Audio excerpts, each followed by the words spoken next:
오늘은 계시록 2장으로 진입을 하려고 합니다. 1장에서도 아직 다루지 않은 중요한 부분들이 많이 있지만 뒷부분이 궁금하신 분들은 지루할 수도 있기 때문에 진도를 좀 빼면서 틈틈이 언급하지 못한 부분들은 보충 설명을 하면서 채워가도록 하겠습니다. 오늘은 2장과 3장에서 특별히 7교회에게 편지하는 내용에서 공통적으로 이기는 자들에게 주시겠다는 하나님의 축복의 내용을 개략적으로 정리를 해보도록 하겠습니다.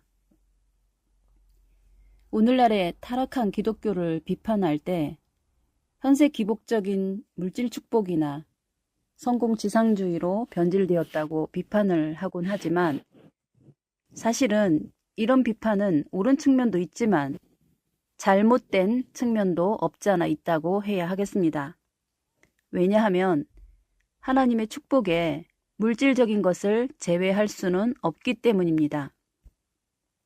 잠언 3장 16절에서도 밝혔듯이 하나님의 지혜가 주는 은택에 대해 오른손에는 장수요, 왼손에는 부귀가 있다는 말씀도 있고 10계명 제5계명에서는 부모를 공경하는 자에게는 하나님이 주시는 땅에서 장수한다는 축복도 있지 않습니까?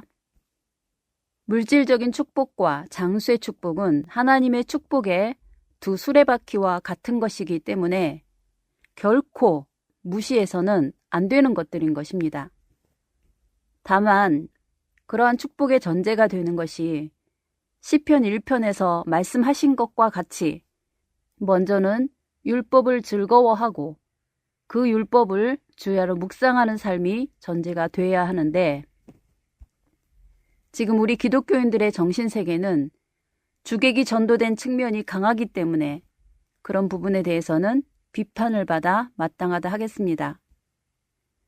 그리고 축복이라는 것이 단편적으로 조금 삐딱하게 오해를 한다면 단지 사람들을 꼬시기 위한 달콤한 사탕발림 정도로 인식하는 경향이 없잖아 있는 점도 사실이라 해야겠죠. 그러나 하나님께서 주시겠다는 축복은 그냥 달콤한 사탕발림으로 사람들을 묶어두려고 하는 얄팍한 술수의 차원도 아니고 그 축복의 내용도 무슨 축제 때 해주는 냉장고나 자동차 같은 그런 경품 같은 차원의 것도 아닙니다.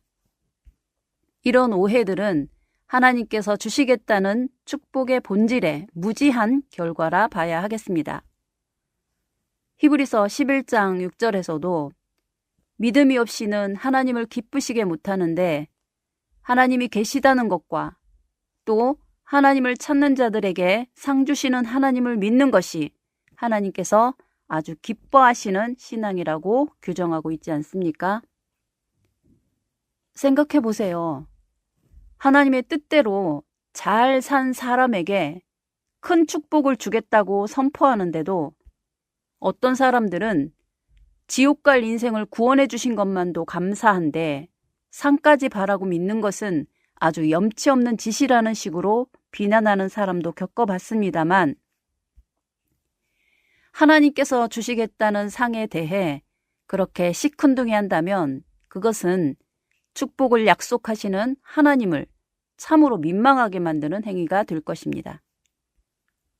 그런 의미에서 하나님께서 약속하신 축복에 대해서 열심히 공부하는 것도 아주 중요한 믿음의 표현이 되지 않겠습니까? 요한계시록에서도 결국은 계시록이 증거하는 가르침에 충실할 때에는 하나님께서 커다란 축복을 주시겠다는 것이 전제가 되어 있는 것입니다. 그래서 오늘은 요한계시록 2장 3장에서 약속하는 이기는 자들에게 주시겠다는 축복에 대해 한번 간략하게 분석하는 시간을 가져보려고 하는 것입니다. 과연 그 축복은 받으나 마나한 축복인지 아니면 개나 소나 무조건 예수만 믿으면 다 받게 되는 것인지 그리고 그 축복의 스케일이 얼마나 큰 것인지를 한번 살펴보겠습니다. 자, 본문으로 돌아가서 계시록 2장과 3장에 이기는 자에게 약속하는 축복의 내용을 간단하게 정리해 본다면 다음과 같습니다. 에베소 교회는 생명나무 과실을 먹게 하신다고 하시고, 서머나 교회는 둘째 사망의 해를 면하게 해준다 하시고, 버가모 교회는 감추인 만나와 새 이름 기록한 흰 돌을 주신다 하시고, 두아디라 교회는 만국을 다스리는 철장 권세와 새벽별을 주신다 하시고, 사대교회는 흰옷과 생명책의 이름을 흐리지 않게 기록해 주신다고 하고, 빌라델비아 교회는 성전의 기둥으로 삼고 하나님의 이름과 새 예루살렘 이름과 나의 새 이름을 기록해 주신다고 하고, 라오디게아 교회는 예수님과 함께 하나님 보좌에 앉게 해주신다고 합니다. 여기에 기록된 축복들은 무심결에 보면 그렇고 그런 늘 듣던 말씀이라 여기시겠지만, 자세히 분석을 해보면 하나하나가 특별하지 않은 것이 없는 축복들이고, 성경 66권 속에 깊은 역사적인 배경을 담고 있는 축복들인 것입니다. 여기서 소개된 축복들에 대해 하나하나 분석을 다 하는 것은 좀 어려울 것 같습니다만, 오늘 강의에서는 제목에서 소개해드린 바와 같이 이런 축복들을 바라보는 관점에 대해서 조금 보여드리고, 그러면서 그 축복들 중에 참으로 이상하고도 특별한 축복에 대해 말씀드려 보겠습니다. 여기에 기록된 축복들을 자세히 살펴보시면 여러분들은 어떤 축복이 가장 탐이 나십니까? 그리고 자신에게는 어떤 축복이 해당될 것 같은지가 좀 보이십니까? 참고로 개미들에게는 다이아몬드보다는 바풀떼기가 더 큰 축복으로 보이겠죠. 마찬가지로 이런 하나님의 축복을 바라보시는 것도 신앙적 가치관이나 성경적인 지식도 필요한 것입니다. 우리가 성경 공부를 왜 해야 할까요? 우리가 세상에서 학생들도 공부를 열심히 해야 하는 목적이 분명하듯이, 그런 목표의식이 있는 학생과 그렇지 않은 학생의 생활 태도가 다르듯이 신앙도 똑같다 하겠습니다. 오늘 축복에 대한 공부를 해보시고, 오늘부터는 어떤 축복을 사모해야 하는지에 대한 방향이라도 잡고 신앙생활을 하시는 여러분들이 되기를 바라겠습니다. 우선은 여기 소개된 7 교회에게 약속하는 축복들을 크게 세 부분으로 분류를 하겠습니다. 첫 번째는 많은 다수들에게 주시는 축복이 있고, 둘째는 아주 소수에게 주시는 축복이 있고, 세 번째는 어떻게 들리실지 모르겠지만 전 인류에서 단 한 명에게만 주시는 축복도 있습니다. 세상에서도 상을 줄 때 그렇지 않습니까? 장려상 같은 것은 받는 사람이 많죠. 반면에 상의 급수가 올라갈수록 그 숫자가 제한되고, 그 중에 최고의 상은 단 한 명에게만 주어지지 않겠습니까? 하나님의 상급도 같은 원리가 적용된다는 것을 계시록의 축복을 분석하면 그게 보이실 겁니다. 이게 무슨 말인가 싶으신가요? 아니면 나는 축복에 대해서는 관심 없고 천국만 가면 된다고 생각하고 계십니까? 일단 그런 생각도 오늘 이 영상을 보시고 난 후에 다시 결정해 보시기를 바라겠습니다. 자, 그러면 일단 첫 번째 해당하는 가장 많은 사람에게 돌아가는 축복들부터 조금 살펴보겠습니다. 이것은 어느 조건만 갖추면 누구에게나 주시는 보편적인 축복들인데, 2장 3장에서 소개하는 축복들 중에서 보시면 생명나무 과실을 주어 먹게 한다든지, 흰옷을 입게 해준다든지, 생명책의 이름을 기록하게 해준다든지, 생명의 면류관을 쓰게 해준다든지 하는 이런 축복들은 일정한 조건을 갖추기만 하면 누구나 받을 수 있는 축복들인 것입니다. 쉽게 말씀드려서 천국에 가는 사람은 누구나 받는 것이라 할 만한 그런 축복이라 할 수 있는 걸 겁니다. 문제는 우리가 천국을 간다고 생각하는 조건과 하나님께서 말씀하시는 조건이 좀 다르다는 것이 문제이겠죠. 예를 들면 생명의 면류관을 얻는 것은 구원받는 사람이라면 누구나 받아야 하는 축복인 거죠. 그런데 그 생명의 면류관을 받는 조건을 뭐라고 해놨는지 잘 보시기 바랍니다. 생명의 면류관을 쓰기 위해서는 죽도록 충성해야만 생명의 면류관을 받을 수 있다는 것입니다. 잘 생각해 보시면 죽도록 충성을 해야만 받는 축복이니까 그런 조건도 사실상은 쉬운 것은 아닌 거죠. 여러분들은 과연 하나님을 섬기는 일에 죽도록 충성한다고 자부하실 수 있나요? 선뜻 그런 고백하기 쉽지 않을 겁니다. 그만큼 하나님의 조건은 우리가 생각하는 것만큼 그렇게 만만치 않다는 것을 반드시 인식하시고 준비를 해야 나중에 낭패를 당하지 않을 것입니다. 쉬운 조건은 아니겠지만 그래도 죽도록 충성했던 신앙의 선배들이 성경 역사를 뒤져보면 선지자들이나 사도들 같은 경우처럼 결코 적지 않은 본보기를 보인 사람들이 있는 것도 사실이죠. 계시록 6장 9절에 나오는 하나님을 위해 목배임을 받은 순교자들이 그런 부류에 속할 겁니다. 그런 순교자들도 시대적으로 보면 아주 소수의 사람들이겠지만 그것도 아담 때부터 지금까지 순교한 사람을 다 모은다면 결코 적지 않은 사람들이 이 생명의 면류관을 쓰게 되지 않겠습니까? 이런 경우처럼 모든 신앙인은 아니지만 그래도 적지 않은 사람들이 받아야 할 축복들이 있다는 것이죠. 여러분들도 이런 부류에 들어가게 되기를 주님의 이름으로 축복합니다. 다음 두 번째는 다수가 아닌 소수가 받을 축복에 대해 살펴보겠습니다. 그것은 빌라델비아 교회에게 약속하는 축복 중에 성전의 기둥이 되게 해주겠다는 축복인 것입니다. 성전의 기둥이 어떤 의미일까요? 집을 짓거나 성전을 지을 때 쓰임받는 재료들을 생각해 보시면 상상이 되실 것입니다. 벽을 채우는 벽돌보다는 기둥이 숫자도 적고 역할도 더 중요한 역할을 하는 것이겠죠? 그리고 이 성전이 보통 성전입니까? 성경이 말하는 성전이 건물을 말하는 것이 아닌 것은 잘 아시죠? 고린도전서 3장 16절에서는 너희가 하나님의 성전인 것을 알지 못하느냐 하셨고, 에베소서 2장 20절에서 22절에서는 예수님께서 모퉁이 돌이 되시고 우리는 모두가 함께 그리스도 안에서 성전으로 지어진다고 하셨습니다. 천국, 곧 하나님 나라의 최종적인 마지막 성전, 천국에 올라온 모든 구원받는 사람들이 천국이라는 성전을 짓는 재료들인 셈이죠. 그 성전을 짓는데 각자 살아온 결과에 따라 역할과 위치들이 배치가 되지 않겠습니까?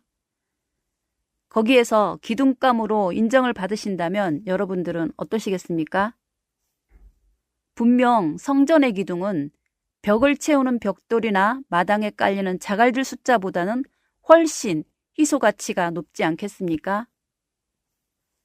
고린도전서 15장 부활장에서도 15장 41절에서 부활을 할 때에 해의 영광, 달의 영광, 별들의 영광들의 등급으로 다 다르다고 하셨습니다.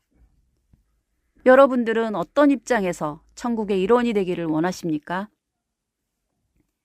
단지 천국에 가시는 것 자체만으로 만족하시겠습니까?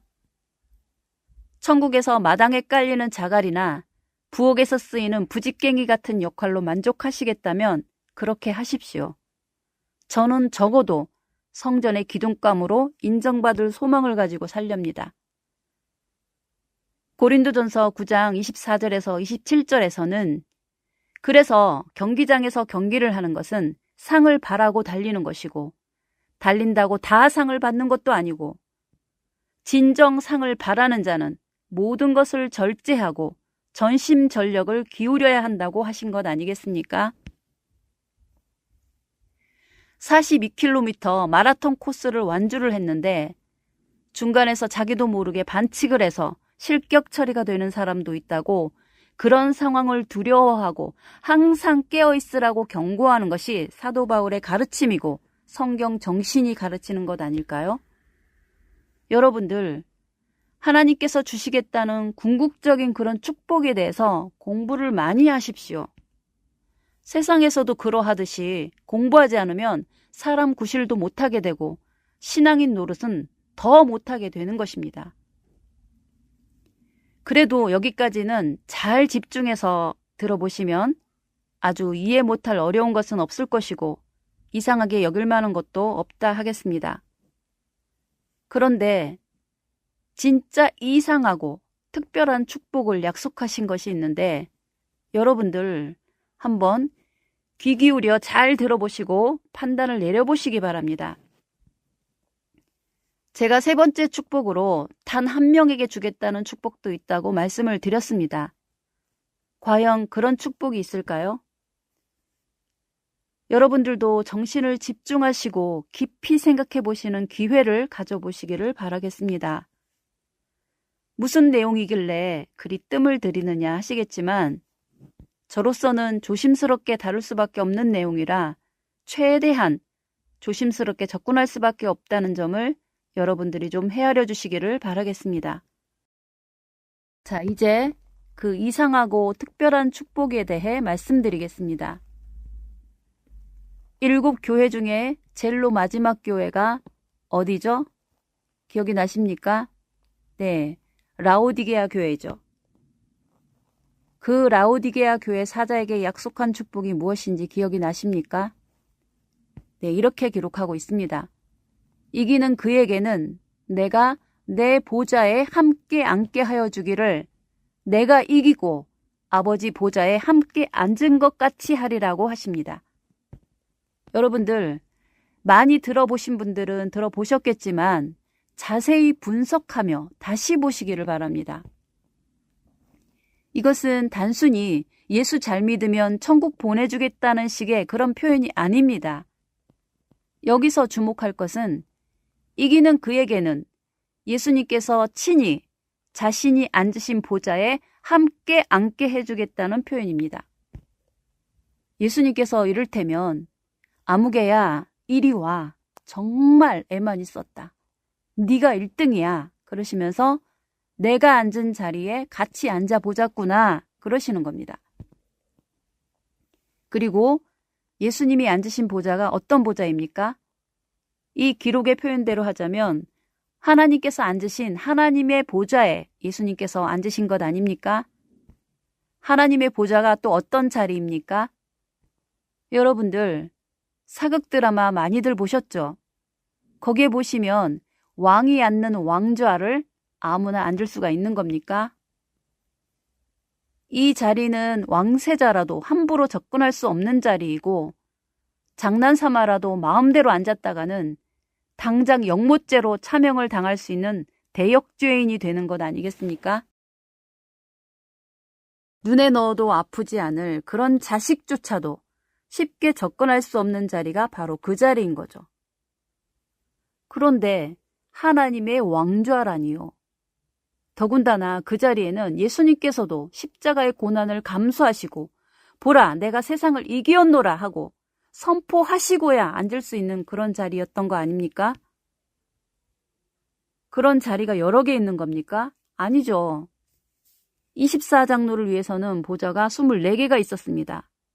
그리고 12제자를 위해서는 12개의 보좌가 있다고도 마태복음 19장 28절에서 말씀하십니다.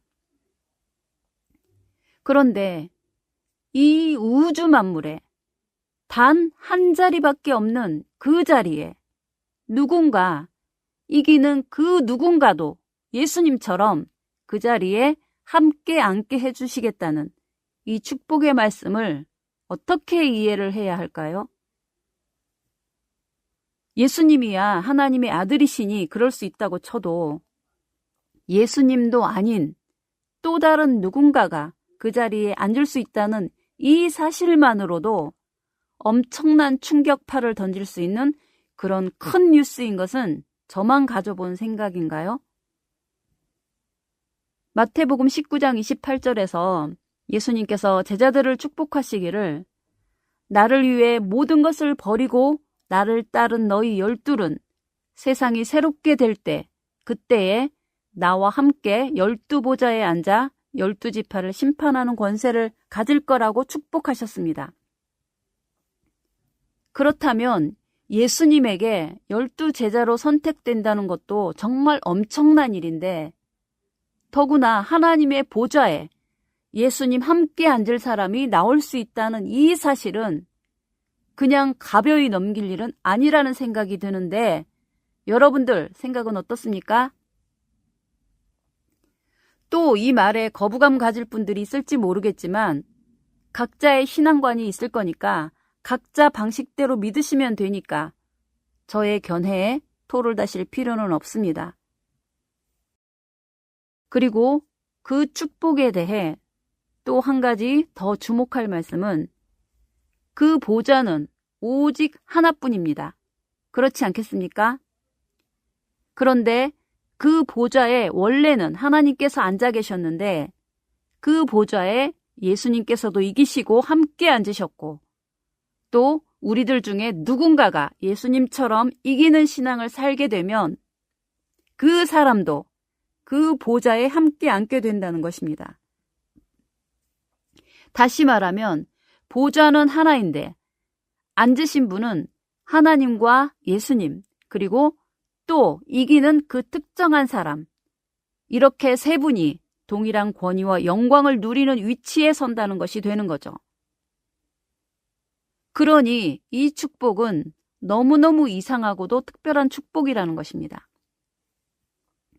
도대체 이 축복을 어떻게 이해를 해야 하나 하는 마음으로 여러분들에게 던져보는 것이고, 또 나중에 천국에 가시는 분들은 이 말씀을 잘 기억하셨다가 과연 이 말씀대로 그런 인물이 나타나는지 관전 포인트를 가지고 천국에서 한번 살펴보는 것도 재미있지 않을까요? 참고로 그런 성격의 축복이 이것 말고도 또 더 있는데, 그것은 바로 두아디라 교회에게 축복한 내용 중에 나오는데 어떤 표현일까요? 네, 만국을 다스리는 철장의 권세를 준다는 말씀입니다. 그렇게 말씀을 하시면서 하시는 말씀이, 나도 내 아버지께 받은 것이 바로 이런 축복인데 이것을 이기는 그에게도 주시겠다는 표현인 것입니다. 예수님께서 아버지께 받으신 것을 다 주시겠다는 것인 거죠. 하나님의 보좌에 앉으신 예수님께서 그 보좌를 함께 앉게 해주시겠다는 것과 같은 의미의 표현들인 것입니다. 이 외에도 더 있는데 이 정도로 오늘은 멈추겠습니다만, 이 영상의 말씀을 들을 기가 있으신 분들은 잘 새겨 들으시고 이 계기를 통해서 여러분들도 더 깊이 성경을 보시는 습관을 들이시고 더 크고 더 귀한 하나님의 축복을 받게 되기를 바라겠습니다. 배추벌레에게는 다이아몬드보다는 배추 이파리가 더 크게 보이겠죠.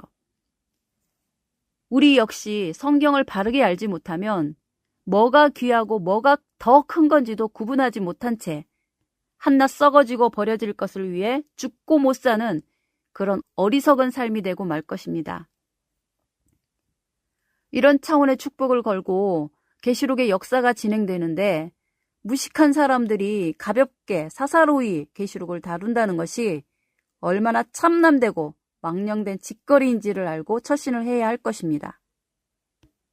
여러분들, 이 외에도 이기는 자에게 주신다는 축복은 여러 가지 다양한 차원의 축복들이 있는데, 그러한 축복들도 마찬가지로 우리가 상상하는 그런 수준의 축복들이 아님을 알아야 하겠습니다.